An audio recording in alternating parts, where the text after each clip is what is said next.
another edition of Expanding Minds. Your host, or co-host, really. I realize I always say host, but Maja's co-host too, so I'm a co-host. Of Expanding Mind, we're going to keep going into the depths of the cultures of consciousness today. We're going to really have to have our pit helmets on because we're going to be descending into the maelstrom of Cacophony Society.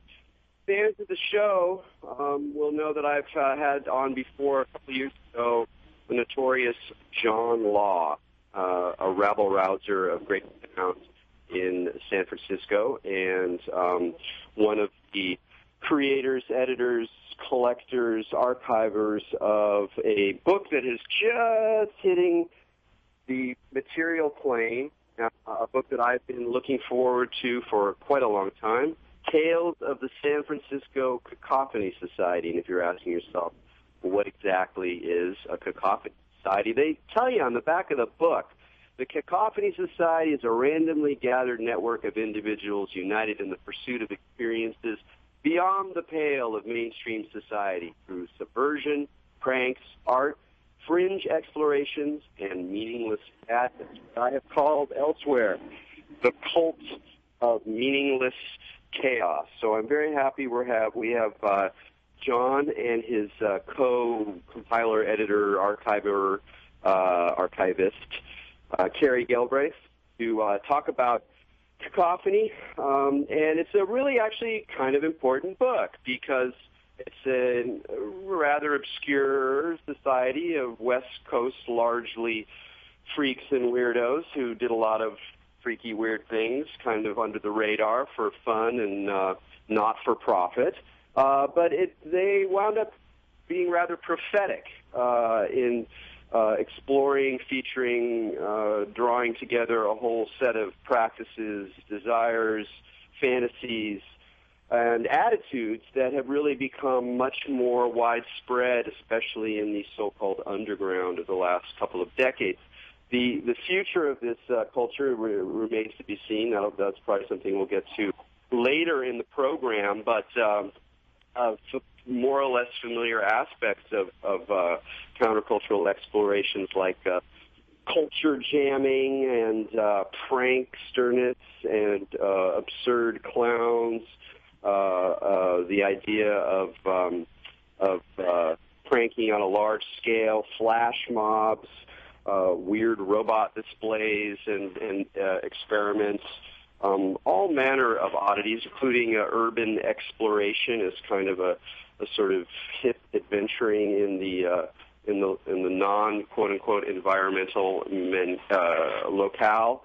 All of these elements were really brought to the fore, initiated, and set loose into the weird by the Cacophony Society. So I look forward to our conversation today very much. But first, we'll bring on our co-host here on Expanding Mind, Maja Dao.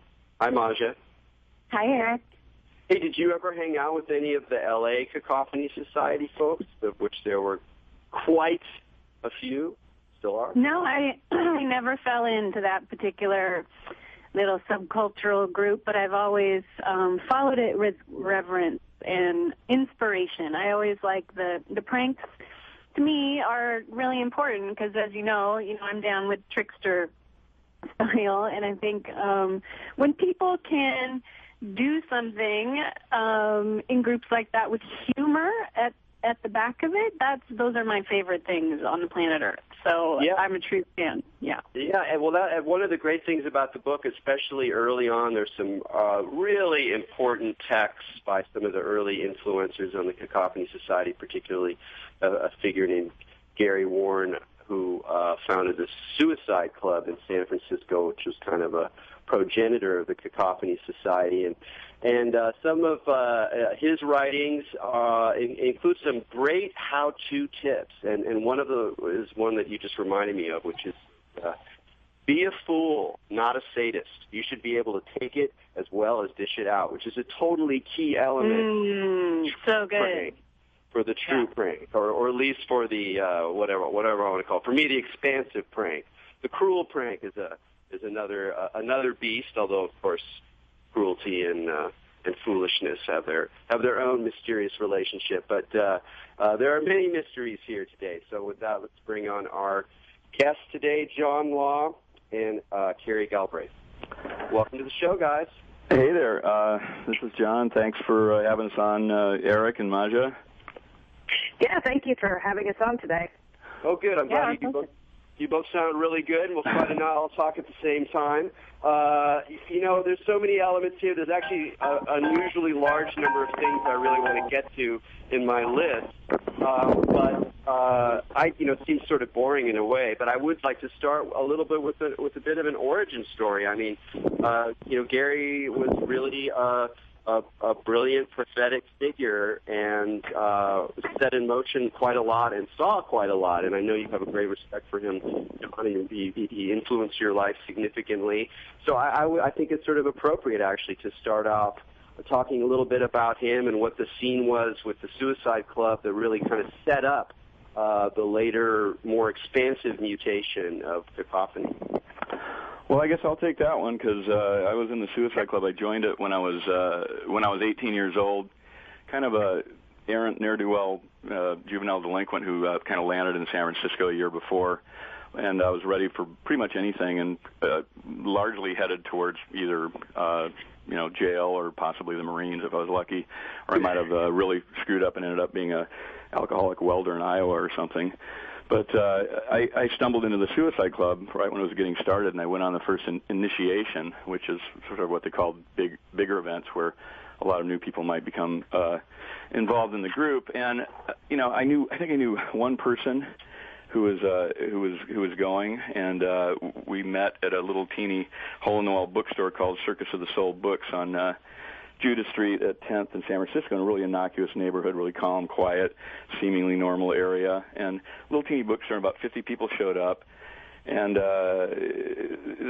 Gary and his cohorts had a thing there they called the Fantasy Film Festival on weekends, and they kept a lot of pillows up above the shelves. They'd throw them on the floor for meetings that they'd have or for whatever events they were planning. And we met in this room, and they said, okay, what we're going to do now is, we're going to blindfold all of you, and we're going to trundle you into these kind of beat-up vehicles that we have here and drive you somewhere. We're not going to tell you where it is, and all we're asking is that you stay together and just do whatever we say. So I was like, okay, I'll give this a try, and we did. We went into the cars blindfolded, drove around in circles, ended up at a place where we had no idea where it was, and we got out of the vehicles, were helped out of the vehicles by people because we couldn't see anything, and put into a line holding hands, and then we're walked along, and I could smell that we were somewhere close to the ocean because I could smell the ocean, and we're walked along through, God knows where we were. I mean, it could have been anywhere. And then we were all taken over this kind of it seemed like a whitish wooden bridge or something, all holding hands, going along this thing, kind of teetering on the edge of this big wooden plank or whatever it was that we were on, and we crossed over it, and having no idea what was below us. And then we climbed up a sandy hill, got to the top of the hill, and then we were brought into some chamber. I could tell it was a chamber because you could hear the echoes and the clammy walls and all that. And I'd been holding hands with this woman who I'd never seen before. I didn't know what she looked like, and her name was Catherine, and we were talking through the course of this whole thing. And, having no idea where we were, and we were taken into this chamber somewhere and it seemed like quite a distance underground. And then everybody kind of was told, okay, you can split up now and then take your blindfolds off.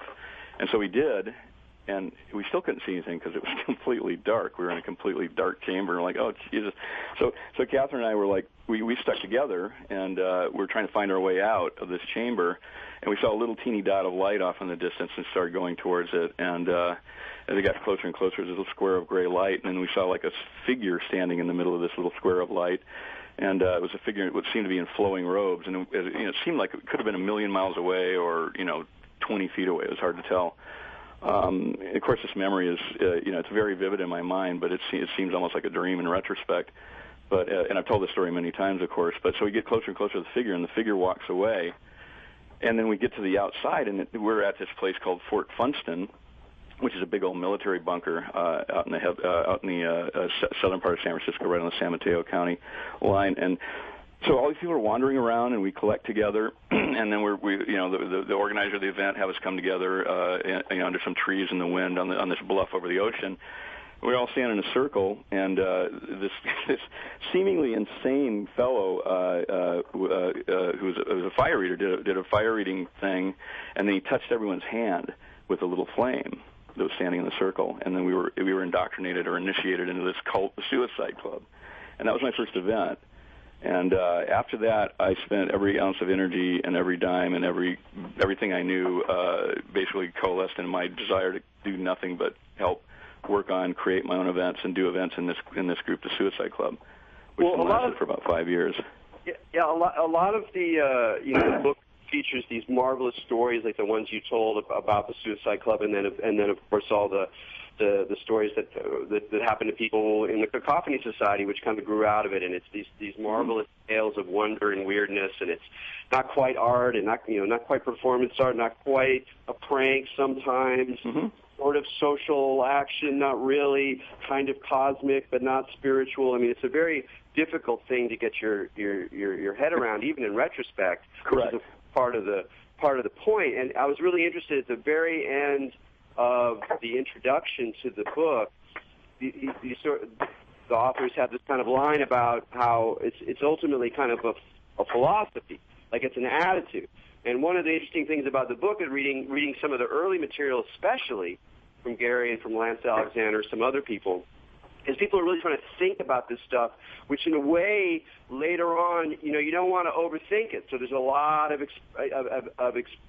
emphasis on experience, on throwing yourself in, on creating environments for other people, on not knowing what's going to happen and not thinking about it too much, not having too much language. But there is a kind of philosophy there. Yeah. And for both of you, having gone through and the immense amount of work of compiling and dealing with all these people and getting all this archival material, and you've had so much opportunity to think over your own experiences and kind of reflect on them maybe a little bit more than at the time when there was just so many fun things to do. How would you characterize that philosophy? Ethel? Yeah, you're right. At the time, we were just living in the moment and doing whatever came to our minds to do, and that was an incredible creative gift. And doing the book kind of made me relive that, and at the same time kind of question where my mind was or what we were thinking while we were doing it. But I'm very clear that a lot of what was happening is the influence from not only what we were experiencing, say film or some other kinds of influence, but also for me, a lot of it came out of a literary influence. So I was very heavily influenced by a lot of what I was reading at the time, and I was a student when I was in the Cacophony Society, so everything was being thrown at me at a pace that was so fast. I was in school, I was working, I was doing Cacophony, it was all coming at me. I was reading, I was sleeping maybe 4 or 5 hours a night. I mean, it was all coming at me so fast. So in retrospect, I'd say, number one, how did we do it? How did we have the energy to do it? But also, number two, I think it was just the strong influence of everything just being thrown at you. Yeah. It was almost like anything you could think of could be done. Yeah, and I'd like to say, because to answer the question too, because like with Carrie and her input to the Cacophony Society, Carrie was a trained artist and was in art school at the time, and there were several other artists that she brought into the group. And earlier on, I mean, the Suicide Club in the beginnings of Cacophony, we would never have self-identified necessarily as artists. But the thing that was very interesting, and never was, like I would say, an intellectually based art movement or anything like that at all. It was much more vague. But when you guys got involved, that brought another element to the entire mix. And I remember you telling me, Carrie, something that I thought was really interesting, and speaking about in retrospect, looking back on it, kind of having time to reflect on what it might have meant. And she said that at the time, Carrie keeps really meticulous journals and it draws constantly and is always keeping a record and track of what she's doing, and she records stuff as an artist, as a trained artist, and so does Kevin Evans, our co-author, and some of the other people that were involved. But she told me that while doing cacophony events, she didn't record a lot of the cacophony events because she really got kind of curious thinking about it. Correct me if I'm wrong here, Carrie, but it seemed to me like you were going, yeah. It's like I was so busy doing this stuff, and it just didn't seem like, like the art thing was one thing, but doing cacophony was another thing. It's like it was actually more like my life than my career or my art. Correct me if I'm wrong, but is that that's what I remember you saying. No, that's true. I actually, when we started doing the book, I went back to my journals looking, and I recorded everything from the 1989 earthquake, and I recorded everything from art school and everything, and very rarely did I write anything about cacophony, and I think it was because it was so present, and everything else was reflective, and cacophony was completely, a present. We did it. Yeah. That's it. You didn't stop and observe it. You just did it. Participated.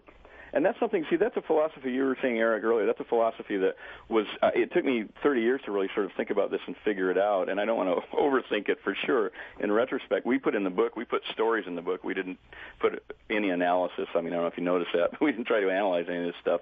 We just put stories in there. And a little bit of the old text that Gary and some of the other folks in the Suicide Club wrote at the time, that kind of set the stage for stuff to come. But Gary and Adrian Burke and Dave Warren, but particularly Gary, thought about this stuff and designed. He was looking for a way to design a mechanism for people to experience life and to challenge their fears and to work together as humans, in a real sense, in a non-commercial sense. And he really thought about that.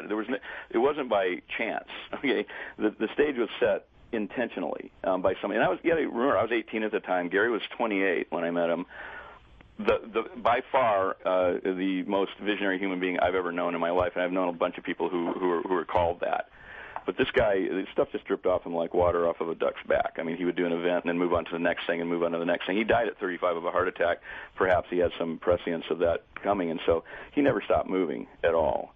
And the stuff that he and Adrian and that crew put together and then sort of put out into the Suicide Club, it sort of infused into this group of people, which then this group of people went on to start Cacophony without a whole lot of intellectualism, with maybe the exception of Lance Alexander, who filtered some of the earlier ideas, as you've seen in the book, filtered some of the earlier ideas through experience from having watched. To me, that's why it's so good. Because it's not like there was no intellectualism, but there was no, what I like to call, paralysis by analysis, where people get all this conceptual stuff that I'm going to do it this way because it's representing like the blah blah blah. Yeah. That's where the fool energy comes in, because the fool is able to just open and then go. And when you tap into that synchronistic flow energy, it's almost like you're just now surfing and you're not constructing anything. You're just like truly existing in those moments. Oh yeah. Yeah, you continue to you'll run into all these instances of serendipity, and which wouldn't happen if you were overthinking things at all, I don't think. And actually, Bishop Joey, Ed Holmes of the First Church of the Last Laugh, the St. Stupid's Day Parade, who's a fellow traveler and a great friend of ours, he came up with the term while we were doing a cross-country trip with one of the cacophony-related groups, the Cycle Side Bike Rodeo. We traveled across the country with a doggy diner dog heads, these giant 10-foot-tall dachshund heads. It's a long story. But anyway, we're traveling across country with them, and with a troupe of performers and people and stopping along the way at roadside attractions. And we kept having these incredible experiences of, like, really good luck. And Bishop Joey goes, wow, we said, well, that's really serendipitous. And, wow, that's really serendipitous.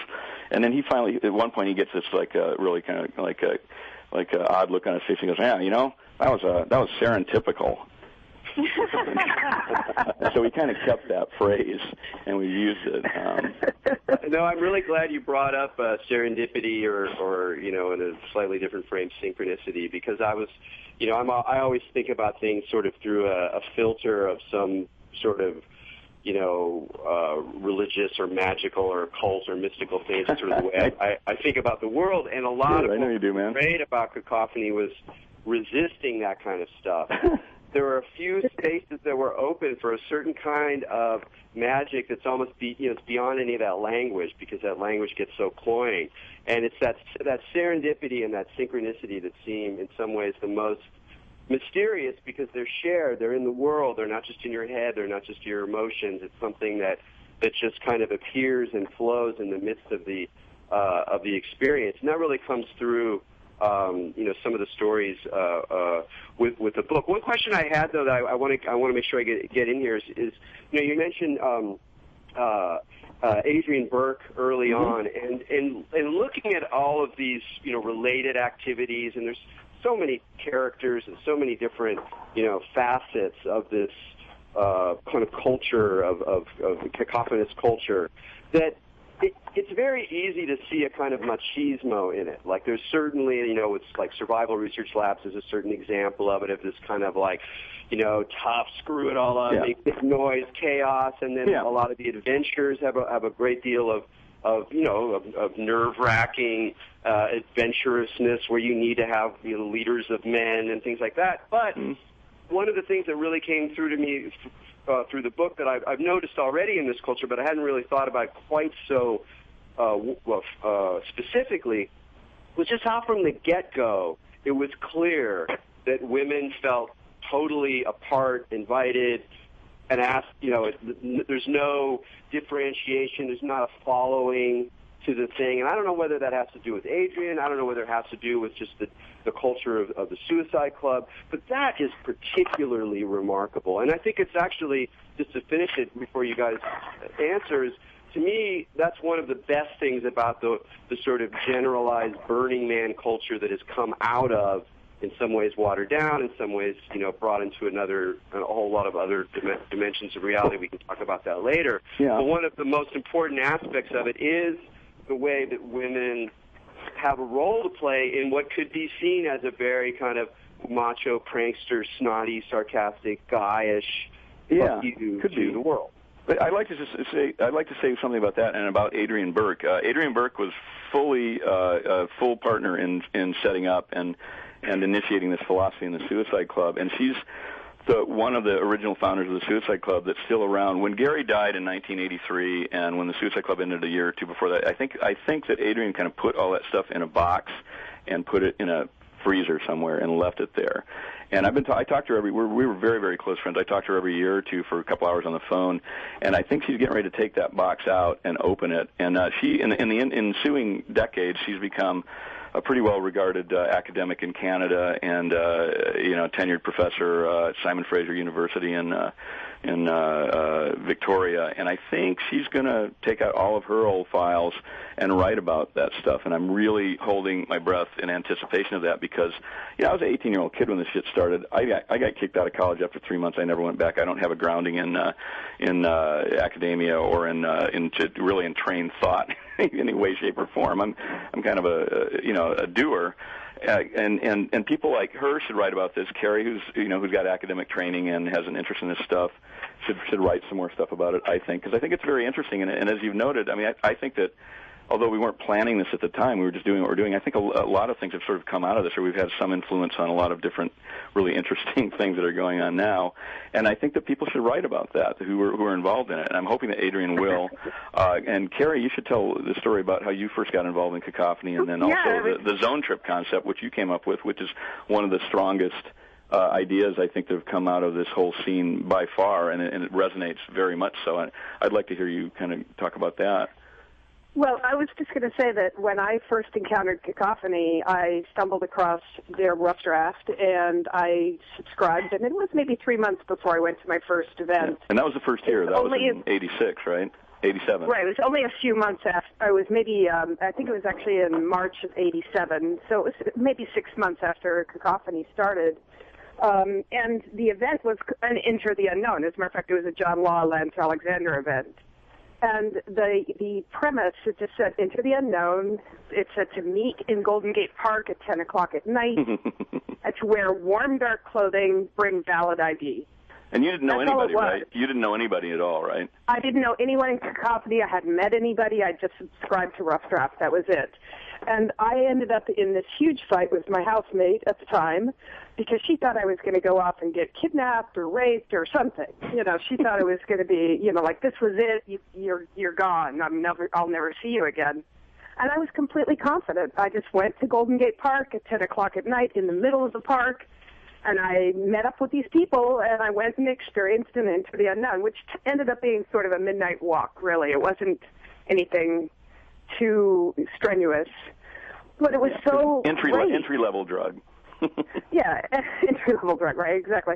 But it was so great, and I never felt that anyone ever said to me or intimated to me that I didn't have as much ability and I couldn't do as much as anyone else. Anything I could think of, I could do, and nobody ever said, well, you're a woman, you can't do that. I never got that vibe at all, ever.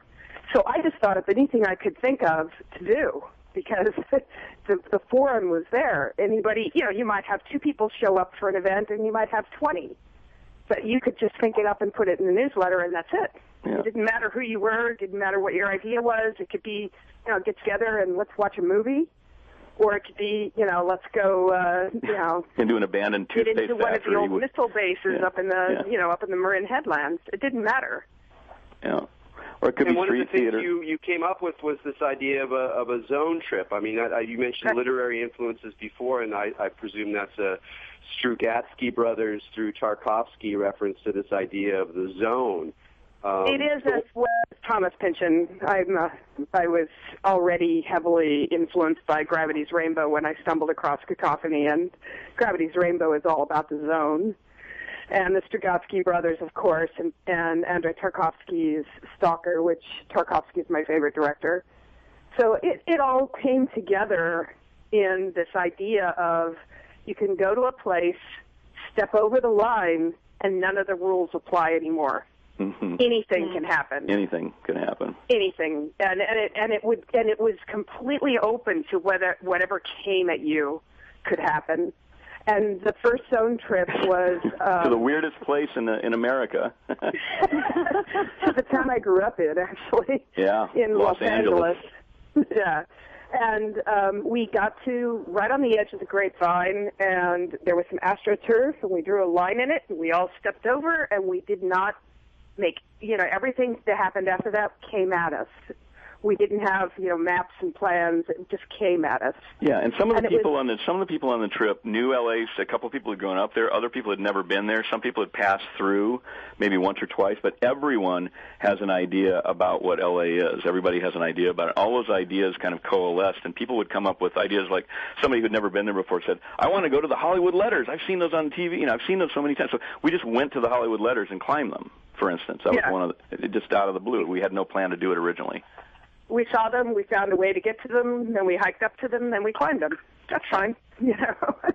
Somebody else mentioned the Bradbury Building, and we went down to the Bradbury Building, which is an astonishing building. It was closed; we couldn't get into it. But across the street was a $1 million movie building, which was partially abandoned at the time.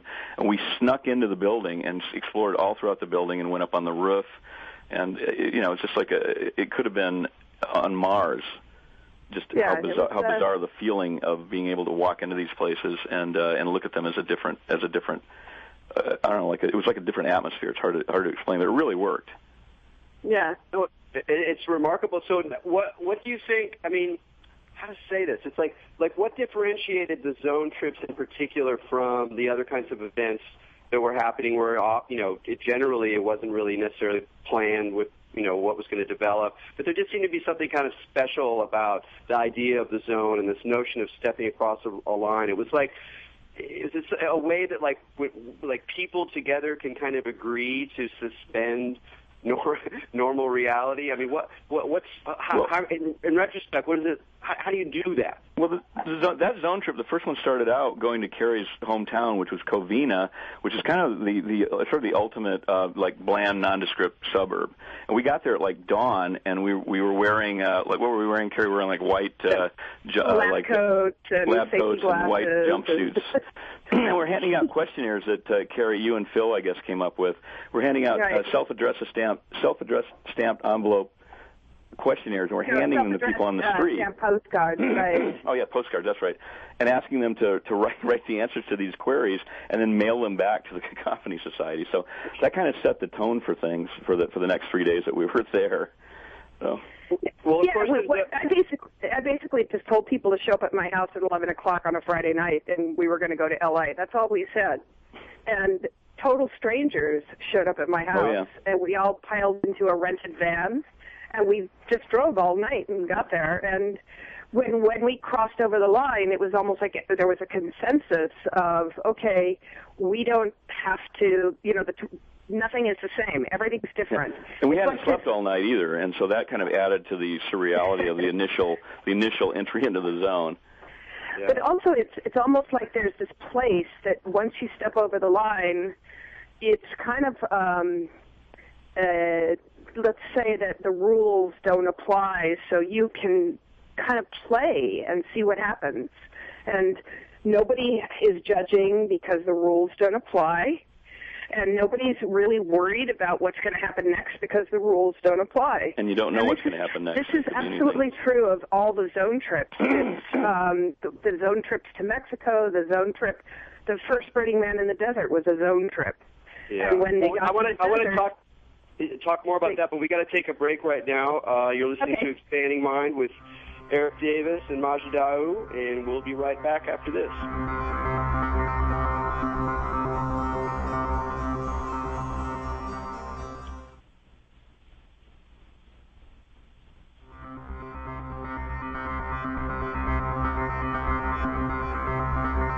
Welcome back to Expanding Minds on the Progressive Radio Network.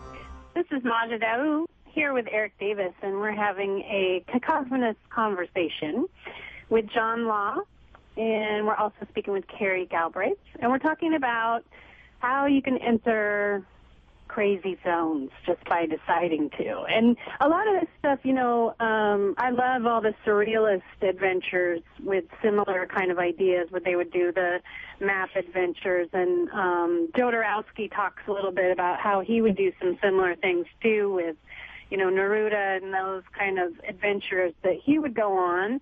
And I wanted to ask you guys, it seems like there is this zone that has parameters, though, and, you can only sustain it under certain, free conditions. So let's say you guys did that. There was, a certain amount of people. You guys could pull it off. You all fit in a van, and then it goes. But it seems to me once it reaches, a certain level, then it shifts again. For example, I wanted to see, how do you guys feel about something like Burning Man, where it was originated out of this pure idea to just go and flow and set the zone, and now the zone has been so constructed that it's now kind of gone the opposite direction.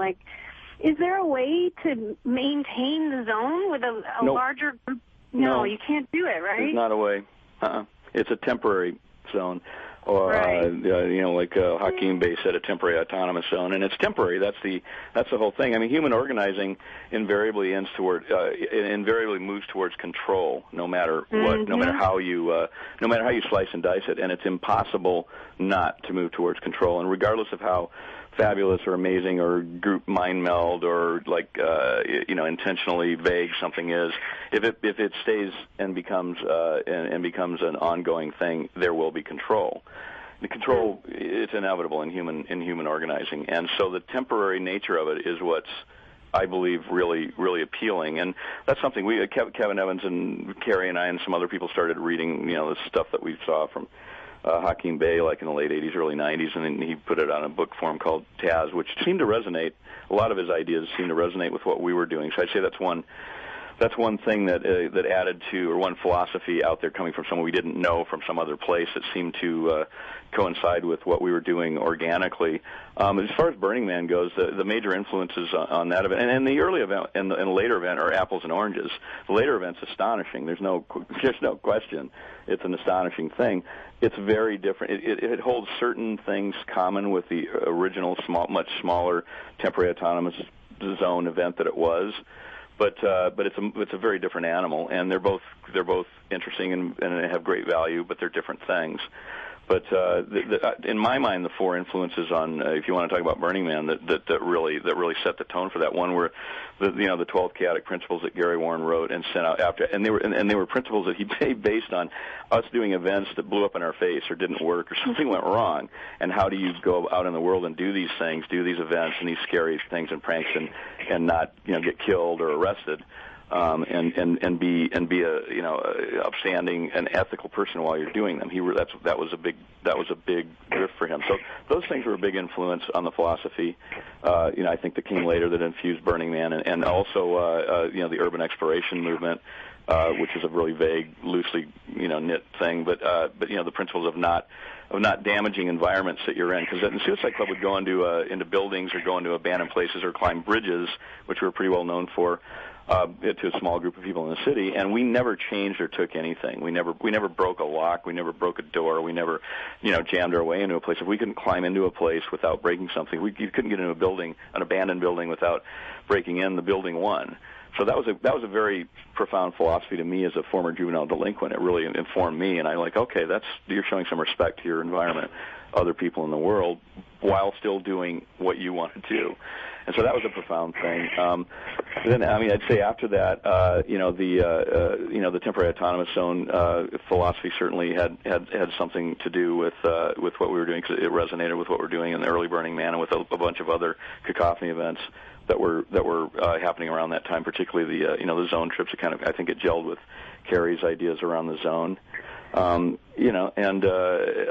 you had a later event, William Benson's Desert Sightworks event, which is where the whole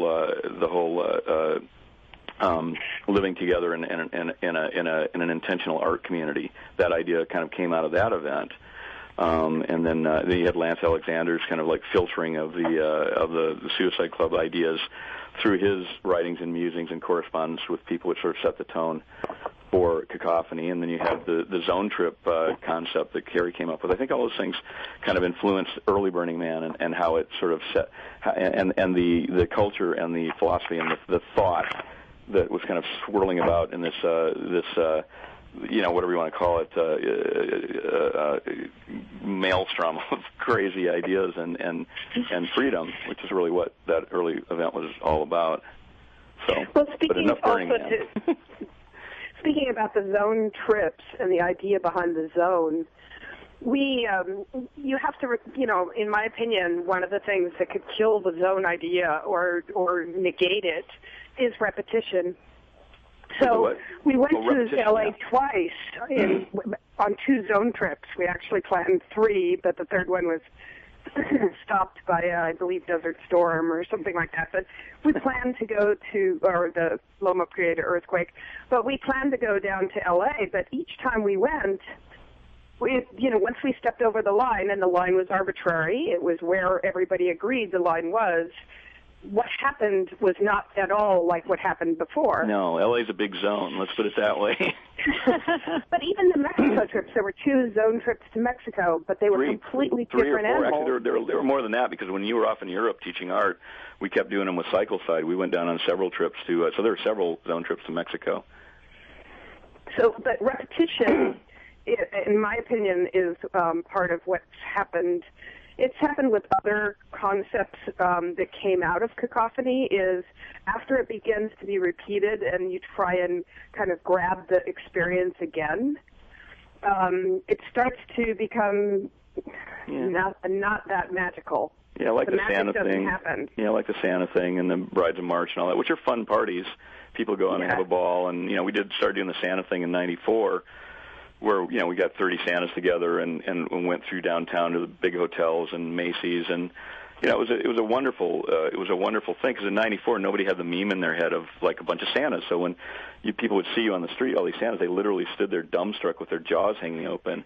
But as that event entered in the consciousness of the collective consciousness of the world, which it did, and became larger, and when it was spread around through the blossoming of the internet, which is also why Burning Man grew, because of the beginning and the popularization of electronic communication, that event became a meme. So that someone in the most remote part of the world who's connected to the world through his computer, her computer, and television. That idea is in their head now of like a zillion Santas running around wreaking havoc. So it's not a shocking or a stunning or a really or spontaneous idea. It's still a great party. But and Cacophony actually became known for a lot for a lot of events that were repeated. And I'm not criticizing it at all because who's going to argue about having a good party? Burning Man's a great party. Cut in here because that was one of the most interesting things that popped out of me that Lance Alexander was talking about. He was writing about the issue, the sort of tendency towards the party, and I was blessed enough to come to Burning Man in '94, so I had a taste of the old school and was quite. Yeah, I remember you there. And then you were pretty wide-eyed. Yeah, that was crazy. I found out about it on the internet. Right, there you go. But and then I kept going for a long time, and that was one of the major things. And I think that the Santa is a great example of this kind of problem. Is that in the it's very human, sort of wants to repeat this kind of joy and then to bond together, and you have a kind of tribal identification, et cetera, et cetera. But it's almost like the party. The idea of the party, the great party, the supreme party, is at once the kind of, the greatest goal and the greatest trap. Yeah, and the parties, there's a great need for that, but it's also a factor of control because it's a known quantity. You have a pretty good idea how it's going to work out, and you can control what's going to happen to a much greater degree. Cacophony at its best, and it wasn't always at its best, trust me, but Cacophony at its best and the Suicide Club at its best, it wasn't just fun. It could be scary as can I curse on this show or no? I think I already did. Huh? I think I already did. It can be scary as fuck, or it can be dirty, or stupid, or it could totally not work, and you can look like a moron. I mean, there were events that we did that totally, you're taking risks. The best events, you were actually risking something. You weren't just doing a prescribed, prepackaged, even in a minor degree type of event. You're doing something where you didn't know what was going to happen. That's the concept of the zone. You don't know what's going to happen. You're doing a street theater prank and you're not very good at it and you're not quick and somebody punches you in the nose, because they're annoyed by what you're doing. That what they're doing is just as valid as what you're doing in one way. And that was part of the philosophy of Gary Warren. I mean, I remember watching Robert Shields, the mime, in Union Square Park in 1977, where he used to work out. Most people won't know who he is, but he's the second most famous mime in the world after Marcel Marceau. But anyway, he used to do a lot of stuff in Union Square Park, and he started mimicking a construction worker walking along behind him, right behind him, like a foot behind him. And the guy sensed something was going on behind him. He was a big, burly, tough-looking guy, and he turned around and takes a roundhouse swing right at Shields' head. I mean, if he hit him, he would have killed him. He was just a monster. And Shields leapt back 10 feet like like a ballet dancer or like a butterfly or not, like a dragonfly, just boom, and out of the guy and ran, and the guy took off, chased him all through Union Square, and Shields was like making like the whole exaggerated, I'm running away from the giant guy who's going to beat me up kind of run. It was pretty astonishing, but but if he'd gotten slugged in the head, he would have known, oh well, I deserve that because I let that guy slug me in the head. Well, that was one thing with Gary, what he talked about, that because I was trying to find the thread that linked what he was sort of coming up with, the kind of social software, the principles, the vector, the active philosophy, and how it really had to do with changing the self. I mean, it was still part of that larger countercultural quest to throw off the dregs of conventional society, and conventional ways of experiencing yourself, of understanding yourself psychologically, blah, blah, blah, towards some kind of increased capacity. And he talked a lot about fear and about his own process of confronting fear. And that's a lot where I go, okay, there's the part where that tells you a lot, because you can't really orchestrate it, and if you organize it too much, then you're actually you're undermining the very thing you want. So people keep going to the desert. You need to have support staff. You need to have, control. You need to have. Sure. You can't do it without it. It had to become what it became. Burning Man, that is. It had to become what it became, or it would have ended. And there's no question of that. So it is something different, and that's what it is. You tell me what it is, Erik. You know better than I do. Something that kind of was. It kind of permeated Cacophony. I didn't know about Gary Warren. I didn't know about the Suicide Club. When I got involved in Cacophony, I knew nothing about any of that. I'd never read his writings, but it was just there. It was permeated into it. The ideas were really solid. In about 94, when things started to be repeated and when it became about going to a weird place and having a party, is when it lost my interest. Because that wasn't what I was looking for. I didn't want to just go get dressed up and go to some weird factory and have a party and do it again the next week. It was more about, let's come up with some interesting and stimulating narratives and interactions and things that we can do to go out and have an experience.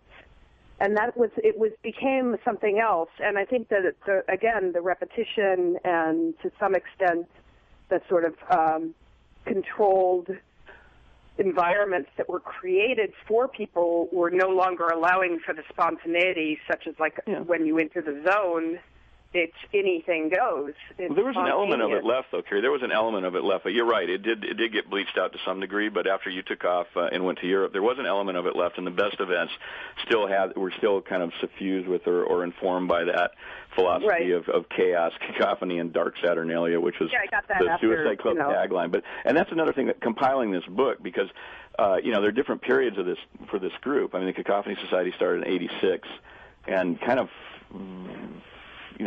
diffused off into the aether probably in the mid-aughts. But the reason I think that happened is because it was supplanted by the Internet. There was no need for this type of organizing factor to get people together to do events when you could do it online, and you could form immediate communities of like-minded people who wanted to do stuff. And in a way, that's really good in a way. It's also really bad in a way, how the Internet kind of supplanted that type of need. Because it used to be when we do an event, or somebody would hear about Cacophony, and maybe Cacophony, unlike the Suicide Club, wasn't averse to publicity or being written about. So there were several pieces done on it over the years, actually many. And usually what would happen is when there was a news article about Cacophony, 10 new people would show up to some event, and 9 of them would run away screaming, and the other 10th person became your lifelong friend. So I don't know, maybe it's a cult, maybe it's a certain type of person that's attracted to this kind of thing, because Cacophony events were not cool. Really, they weren't hip. It wasn't like a hipster scene at all. That came later as they became better known. It certainly happened with Burning Man, where there's a total social hierarchy there that really didn't exist in the beginning. The first 2-3 years on the desert, there was no social hierarchy. People were, there just wasn't. That came later, and that's how all human organizing goes. It goes in that direction. It's inevitable, and that's why the zone is such a astonishing place. Yeah, I mean, I did think a lot about that, looking at the book, and also just thinking that it must have been in some ways, I don't want to say melancholy, but an odd thing to be sort of collecting the sort of residue of these events that in some ways, at their best, were pure events. That, the event that has no language before or language afterwards or expectation, that just something happens, and then now you're collecting people's stories and photographs and ephemera, So there's that element, but even more when I was reading through and recognizing that I felt a certain kind of melancholy looking through this, and not just because, well, damn, that would have been a good party to be with. I wish I had known about that or anything like that, although there was some of that. But more that I'm like, I'm not incredibly sanguine about the opportunities for this kind of experience in our digital world now, and not just because the way information spreads, and so people post something and post an event and everybody finds out about, and not just because it kind of chases the mystery out of subcultures, because you can access any information about any subculture that chooses to represent anything online, and there you are. It's just it's quick and superficial. But the thing that really sticks to me about what's happening now, and I'd love to hear both your reactions to it. Because we've talked a lot about space, about zones, about places, about not knowing where you are in place. Is it just space itself? The physical world, moving through the physical world, is changing in all sorts of very weird ways that I think we're not even really grappling with exactly how things are changing. And that feels to me like a real loss, like a loss of a certain kind of possible space. So I don't want to invite you into pessimism. No, well, don't worry, Erik. I feel like if we all could be better minds and act like that guy to the changes that are coming as the punches to our face, it's our inability to react with and deal with change, right? And that's all just like John said, it's due to control, right? Well, we want to control and feel like we have everything cool, but then the byproduct of that is the inability to react. When we can't control, we like melt down. Like if you can't get the drink you want at Starbucks made exactly how you want, these people throwing a total temper tantrum. They can't even cope with their drink or McDonald's meal coming back incorrect. How are they going to cope with some kind of larger scale change, you know? Well, I don't know about that, but I'm not melancholic at all about this. I'm not depressed about the future, and I'm not. You know, compiling this book was a necessity. It was an obligation. It was fun in a lot of ways, but I'm not looking to the past. I mean, I'm looking to the past as a roadmap for the future, if anything. And I mean, Stuart Mangrum, who's a wonderful guy, one of the main Billboard Liberation Front organizers, which is another group that was a Suicide Club Cacophony fellow traveler. And he says, I'm just going to read a little short thing that he wrote in the afterword. He says he wrote a thing called his 12-step program for aspiring cacophonists. And he goes, so you've read this far and you think you may already be a member, but you're sad. And why are you sad? Because the Cacophony Society is a thing of the past and you don't have a time machine. But don't be deterred by the so-called laws of physics, friend. Living the cacophonous lifestyle may yet be within your grasp. Like a scraggly but determined tomcat, cacophony has successfully transmitted its strange DNA into an extended family of seedy offspring. And when it comes right down to it, all it takes to squirt out a new six-fingered love kitten is two weirdos and a plan.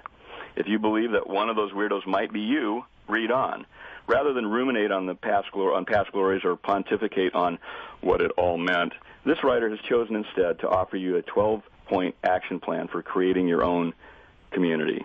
And then he goes on. He has 12 points about how you can, work through and take these ideas that we were fortunate enough to have and transpose them into the current day and move on and do your own thing. I mean, kids are doing stuff that I don't know what they're doing. I mean, I'm a smelly old guy, I mean, they don't tell me. I don't know what music they're listening to. They're doing shit that are going to shock and surprise us, hopefully.